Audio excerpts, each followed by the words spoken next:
Mental health advocates and local officials say that state cuts to mental health services will result in more homelessness and put a strain on local law enforcement resources and emergency rooms. The health cuts include the elimination of a 20-bed chemical detox unit, closing 9 inpatient psychiatric beds, closing 10 mental health beds in the emergency department, closing 4 general emergency department beds, closing 24 medical surgery beds, and cutting professional service contracts with Tulane physicians and professionals. I get sick, I have to have alcohol to survive.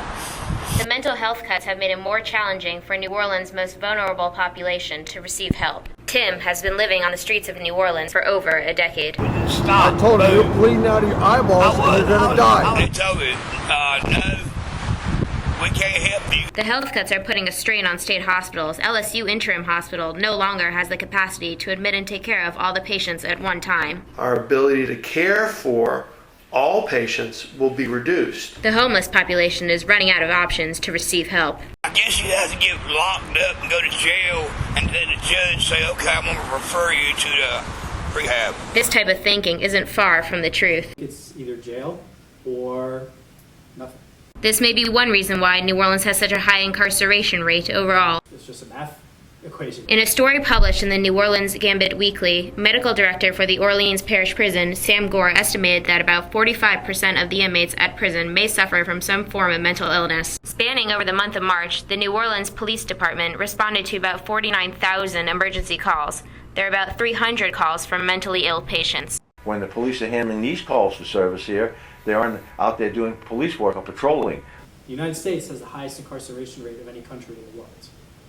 Louisiana has the highest incarceration rate of any state in the country, which has the highest incarceration rate in the world.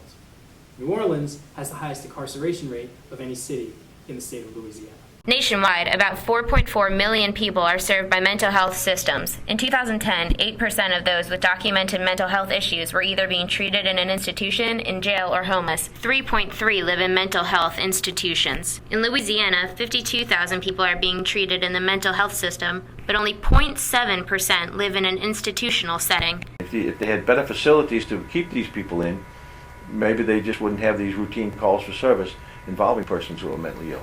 There is one reason to remain optimistic about the future of healthcare. This might be the thing that has finally sort of galvanized people to realize that this is a problem that we need to deal with. We can't just keep ignoring it.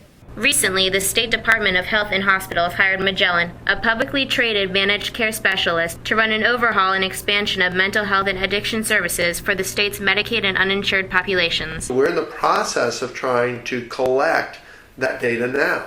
Unfortunately, the city won't know the full effects of the mental health cuts until December. At Loyola, I'm Kate Schlesinger reporting for The Maroon.